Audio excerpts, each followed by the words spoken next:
প্রিয় শিক্ষার্থী, সরকারি Sheikh Hasina academy and women's college Bangla বিভাগের ঐন্দ্রজালিক শ্রেণীকক্ষ থেকে প্রত্যেককে স্বাগত। একাদশ শ্রেণীতে যে সকল কবিতা গদ্য পাঠ্য রয়েছে তন্মধ্যে বিশ্ববরেণ্য কবি রবীন্দ্রনাথ ঠাকুর বিরচিত সোনার তরী কবিতাটি তোমাদের পাঠ্যভুক্ত রয়েছে। আজ আমি এই সোনার তরী কবিতাটি আলোচনা করব। প্রথমেই আমি কবিতাটি পাঠ করব, এরপরে আমি আলোচনা করব। সোনার তরী, রবীন্দ্রনাথ ঠাকুর। গগনে গরজে মেঘ ঘন বরষা, কুলে একা বসে আছি নাহি ভরসা। রাশি রাশি ভাড়া ভাড়া, ধান কাটা হলো সারা, ভরা নদী ক্ষুরো ধারা খর পরশা। কাটিতে কাটিতে ধান এলো বরষা। একখানি ছোট ক্ষেত আমি একেলা, চারিদিকে বাঁকা জল করিছে খেলা। পরপারে দেখি আঁকা তরু ছায়া মসি মাখা, গ্রামখানি মেঘে ঢাকা প্রভাত বেলা। এপারেতে ছোট ক্ষেত আমি একেলা। গান গেয়ে তরিবে কে আসে পারে, দেখে যেন মনে হয় চিনি উহারে। ভরা পালে চলে যায় কোনো দিকে নাহি চায়, ঢেউগুলি নিরুপায় ভাঙে দুধারে। দেখে যেন মনে হয় চিনি উহারে। ওগো তুমি কোথা যাও কোন বিদেশে, বারেক ভিড়াও তরি কুলেতে এসে। যেও যেথা যেতে চাও, যারে খুশি তারে দাও, শুধু তুমি নিয়ে যাও ক্ষণিক হেসে, আমার সোনার ধান কুলেতে এসে। যত চাও তত লাও তরণী পরে, আর আছে আর নাই দিয়েছি ভরে। এতকাল নদী কূলে যাহা লয়ে ছিনু ভুলে, সকলে দিলাম তুলে থরে বিথরে। এখন আমারে লহ করুণা করে। ঠাই নাই ছোট সে তরি, আমারই সোনার ধানে গিয়েছে ভরি। শ্রাবণ গগন ঘিরে ঘন মেঘ ঘুরে ফিরে, শূন্য নদীর তীরে রহিন উপরি। যাহা ছিল নিয়ে গেল সোনার তরি। প্রিয় শিক্ষার্থী বন্ধুরা, আমরা কবিতাটি পাঠ করলাম। এ পর্যায়ে আলোচনায় আসি। সোনার তরী একটি রূপক কবিতা। এখানে রূপকের অন্তরালে বিশেষ কিছু অন্তর্গ্রহ রহস্যমূলক কথা কবিগুরু রবীন্দ্রনাথ ঠাকুর ব্যক্ত করেছেন। তো সোনার তরী সেই রূপক ব্যঞ্জনার্থ কবিতা। প্রথমে আমি কিছু বাক্য ধরে আলোচনা করব। যদিও কবিতা কখনোই একেবারে শব্দ ধরে আলোচনা হয় না, কবিতার মূল ভাবার্থ একটি অখণ্ড ভাব প্রকাশ পায়, তবু আমি তোমাদের জন্য আলোচনা করছি। গগনে গরজে মেঘ ঘন বরষা। গগন মানে আকাশ, গরজে মানে গর্জন করে। আকাশে মেঘ গর্জন করছে, বর্ষা ঘন হয়ে এসেছে, প্রবল বৃষ্টিপাত। কুলে একা বসে আছি নাহি ভরসা। আমি কুলে একা বসে আছি, ভরসাহীন অবস্থায়, কোনো ভরসা নেই। রাশি রাশি ভাড়া ভাড়া, ধান কাটা হলো সারা, ভরা নদী ক্ষুরো ধারা খর পরশা। কাটিতে কাটিতে ধান এলো বরষা। রাশি রাশি এখানে অধিক পরিমাণ বোঝাতে ব্যবহৃত হয়েছে। ভাড়া ভাড়া, আগের দিনে ধান রাখা হতো ভাড়ায় বা ভার নামক একটি পাত্রতে, তাই ভাড়া ভাড়া বলতে অনেক পাত্রে ধান রাখা, অর্থাৎ অত্যধিক পরিমাণে ধান। তাই বলা হচ্ছে রাশি রাশি ভাড়া ভাড়া, ধান কাটা হলো সারা।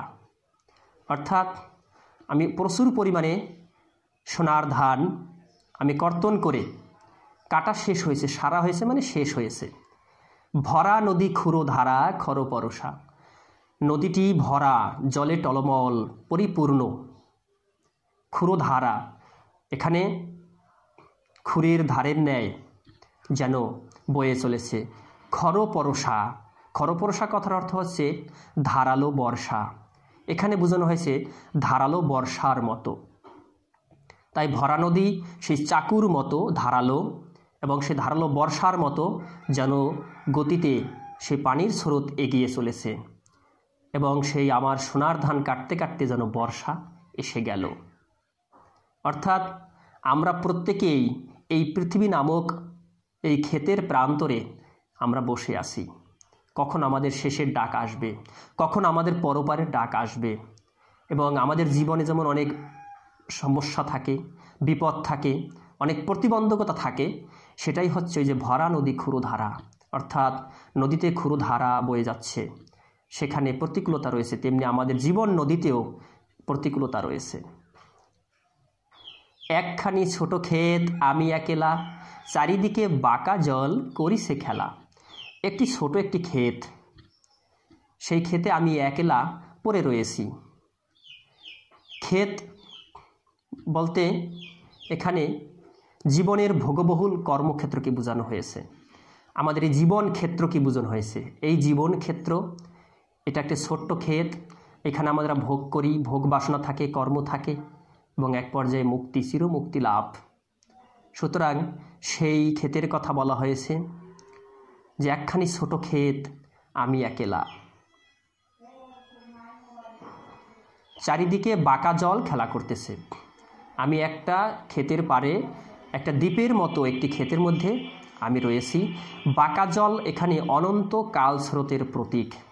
বাঁকা জল অনন্ত কাল স্রোতের প্রতীক, অর্থাৎ এখানে বাঁকা জল খেলা করতেছে, তেমনি সময় অনন্ত বয়ে চলেছে, অনন্ত কাল স্রোতের মতো সেই বাঁকা জল খেলা করতেছে। আমাদের জীবনেও এরকম বাঁকা জল অনন্ত কাল স্রোত বয়ে যাচ্ছে। পরপারে দেখি আঁকা তরু ছায়া মশি মাখা, গ্রামখানি মেঘে ঢাকা প্রভাত বেলা, এপারেতে ছোট ক্ষেত আমি একেলা। ওপারে দেখা যাচ্ছে যে অঙ্কন করা, আঁকা মানে অঙ্কন করা, তরু ছায়া মশি মাখা। তরু মানে বৃক্ষ বা গাছ, ছায়া মানে গাছের ছায়া, মশি মূলত কলম, মশি শব্দের অর্থ হচ্ছে কলম। এখানে কলমের কালি বা অন্ধকারের মতো। ওপারেতে গাছপালা যেন তরু ছায়া, আবছা, স্পষ্ট একটু অন্ধকার দেখা যাচ্ছে। তো বলা হয়েছে পরপারে দেখি আঁকা তরু ছায়া মশি মাখা, অর্থাৎ ওপারে যা কিছু দেখা যাচ্ছে সব কিছু আবছা, অন্ধকারের মতো। গাছগুলো দেখা যায় ধুধু করে। আমাদের জীবনের নদীর পারে দাঁড়িয়েও আমরা পরপারে যদি ইঙ্গিত করি, সেই পরপারকে ইঙ্গিত করা হয়েছে এখানে পরপারে দেখি আঁকা। গ্রামখানি মেঘে ঢাকা প্রভাত বেলা, সকালবেলাতে আজ আমি এই গ্রামখানি মেঘে ঢাকা দেখতেছি। তেমনি আমাদের জীবনেও আমরা সেই পরপারের দিকে যদি দৃষ্টি অবলোকন করি, তখন মনে হয় যেন আমরা ঢাকা দেখতেছি সব কিছু। তাই এপারেতে সেই ছোট্ট একটি ক্ষেত, সেখানে আমি একা। অর্থাৎ এই পৃথিবীতে আমরা সবাই নিঃসঙ্গ, সবাই একাকী, আমাদের প্রত্যেকে আবার একাই চলে যেতে হবে। সুতরাং এই পৃথিবী নামক ক্ষেত্রে, এই ছোট ক্ষেতে আমি একেলা পড়ে রয়েছি। গান গে তরিবে কে আসে পারে, দেখে যেন মনে হয় চিনি উহারে। হঠাৎ এই নিঃসঙ্গ অবস্থায় এই কৃষকরূপী কবি, কিংবা আমরা প্রত্যেকেই কৃষক, এখানে যেন তিনি হঠাৎ দেখতে পেলেন কি যেন গান গেয়ে তরি বেয়ে আসতেছে। দেখে যেন মনে হয় চিনি উহারে, তাকে দেখে চেনা চেনা মনে হয়। ভরা পালে চলে যায়, কোনো দিকে নাহি চায়, ঢেউগুলি নিরুপায় ভাঙে দুধারে, দেখে যেন মনে হয় চিনি উহারে। তিনি ভরা পালে চলে যাচ্ছে, কোনো দিকে তাকাচ্ছে না, কারো দিকে তাকানোর তার অবসর নেই। ঢেউগুলি যেন নিরুপায়ভাবে ঢেউ বয়ে যাচ্ছে, দুপার ভেঙে চলেছে, কিন্তু সেই মাঝিকে দেখে মনে হয় যেন আমি ওনাকে চিনি। আমাদের জীবন নদীতেও তেমনি, আমরা কিন্তু কাউকে দেখলে মনে হয় যেন চিনি। ওগো তুমি কোথা যাও কোনে বিদেশে, বারেকে ভিড়াও তরি কুলেতে এসে। এখন সেই কৃষক কিংবা সেই কবিরূপী মন, কিংবা আমরা প্রত্যেক মানুষ সেই মাঝিকে উদ্দেশ্য করে বলছেন, ওগো তুমি কোথা যাও, কোন বিদেশে তুমি যাচ্ছ, একবারের জন্য তুমি তরিখানা, নৌকাখানা কুলেতে ভিড়াও এসে। তারপর তিনি বলেছেন, যেও যেথা যেতে চাও, যারে খুশি তারে দাও, শুধু তুমি নিয়ে যাও ক্ষণিক হেসে আমার সোনার ধান কুলেতে এসে। অর্থাৎ তুমি যেখানে ইচ্ছা সেখানে যাও, যারে খুশি তাকে দিয়ে দাও, শুধু আমাকে একবারের জন্য নিয়ে যাও, ক্ষণিক হাসি দিয়ে, এক মুহূর্তের জন্য হাসি দিয়ে আমাকে একটু নিয়ে যাও, মানে আমার সোনার ধান নিয়ে যাও, আমার সোনার ধান কুলেতে এসে। তোমার যাকে খুশি তাকে তুমি দিয়ে দাও, তুমি যেখানে ইচ্ছা সেখানে যাও, শুধু আমার সোনার ধানটা তুমি কুলে এসে নিয়ে যাও। যত চাও তত লও তরণী পরে, আর আছে আর নাই দিয়েছি ভরে। তোমাকে যত চাও আমি ততই দিই, দিতে দিতে তোমার তরণীকে আমি ভরে দিয়েছি। এখন আমার যতক্ষণ ছিল ততক্ষণ আর আছে, যখন নেই তখন আর নাই। অর্থাৎ যতক্ষণ ছিল ততক্ষণ দিয়েছি, যতক্ষণ নেই আর নেই, আমি দিয়েছি সব কিছু তোমাকে ভরে। এতকাল নদী কূলে যাহা লয়ে সিনু ভুলে, সকলে দিলাম তুলে থরে বিথরে, এখন আমারে লহ করুণা করে। অর্থাৎ আমরা এই মানব কূলে, এই জীবন নদীর তীরে আমরা পড়ে রয়েছি। এই নদীকূলে যাহা কিছু ছিল সব কিছু তোমাকে তুলে দিয়েছি, সকলেই তুলে দিয়েছি থরে বিথরে, অর্থাৎ স্তরে স্তরে বিন্যস্ত করে, স্তরে স্তরে সাজিয়ে তোমাকে আমি তরিতে পূর্ণ করে দিয়েছি। এখন আমার শেষ সকাতর মিনতি, এখন আমাকে করুণা করে গ্রহণ করো হে মাঝি, তুমি আমাকে লও তোমাকে করুণা করে। এই সকাতর প্রার্থনা কৃষকের, এখন আমারে লহ করুণা করে। স্বাগতোক্তি। ঠাই নাই ছোট সে তরি, আমারই সোনার ধানে গিয়েছে ভরি। হায়, সেই তরি ছোট্ট সোনার তরি, সেখানে আমার সেই অর্জিত কর্মফসলেই ভরে গিয়েছে, সেখানে আমার ঠাই হচ্ছে না। সে তরি ছোট, আর আমার ঠাই হচ্ছে না। আমার সোনার ধানে আমার সেই কর্মে নিযুক্ত ফসলে ভরে গিয়েছে। শ্রাবণ গগন ঘিরে ঘন মেঘ ঘুরে ফিরে, শূন্য নদীর তীরে রহিনু পরি, যাহা ছিল নিয়ে গেল সোনার তরি। আমি সেই শ্রাবণ মাসের সেই আকাশের ঘিরে থাকা অবস্থায় ঘন মেঘ ঘুরে ফিরে বেরাচ্ছে, তেমনি একটি বাতাবরণ পরিবেশে আমি শূন্য নদীর তীরে পড়ে রইলাম। আমার যা কিছু ছিল সোনার তরি নিয়ে গেল। এই একটি তাৎপর্য নিহিত রূপক কবিতা। তোমাদের উদ্দেশ্যে একটু বলবো কয়েকটি রূপক বিষয়, আমরা শব্দের কয়েকটি বিষয় একটু জানবো। তোমরা একটু বোর্ডের দিকে লক্ষ্য করবে যে এই শব্দগুলো কোনটা দ্বারা কোন রূপক অর্থ বোঝানো হয়েছে, আমরা সেটা একটু জানার চেষ্টা করব। যেমন প্রথমে আমরা দেখব লেখা রয়েছে নদী। এই নদী হচ্ছে কাল প্রবাহের প্রতীক, অর্থাৎ এই নদী আমাদের জীবন নদী। আমাদের মানব জীবনে এই মহাকাল বয়ে যাচ্ছে, সেই কাল প্রবাহের প্রতীক হচ্ছে নদী। এরপরে ক্ষেত, জীবনের ভোগবহুল কর্মক্ষেত্র। আমরা জীবনে, মানব জীবনে যে আমাদের কর্মবহুল জীবন, কর্মক্ষেত্র, সেই কর্মক্ষেত্রই যেখানে আমরা ভোগ করি সেটা এখানে ক্ষেত বলতে বোঝানো হয়েছে। সোনার তরী, বিশ্বের চিরন্তন অখণ্ড ও আদর্শ সৌন্দর্যের প্রতীক সোনার তরী। আর সোনার ধান, ব্যক্তি মানুষের সৎ ও কল্যাণকর কাজের প্রতীক অথবা খণ্ড সৌন্দর্যের প্রতীক। এই সোনার ধানেই হচ্ছে এখানকার আলোচ্য বিষয়। মাঝি, মহাকালের প্রতীক কিংবা সৌন্দর্যের অধিষ্ঠাত্রী দেবী। বাঁকা জল, অনন্ত কাল স্রোতের প্রতীক। আমি তোমাদের একটু সংক্ষিপ্ত আলোচনা করব। এই সোনার ধান হচ্ছে আমাদের প্রত্যেকের যার যার অর্জিত কর্ম ফসল। ব্যক্তি মানুষের সৎ ও কল্যাণকর কাজের প্রতীক হচ্ছে সোনার ধান। আমরা যে ব্যক্তি মানুষ যে যা করি না কেন,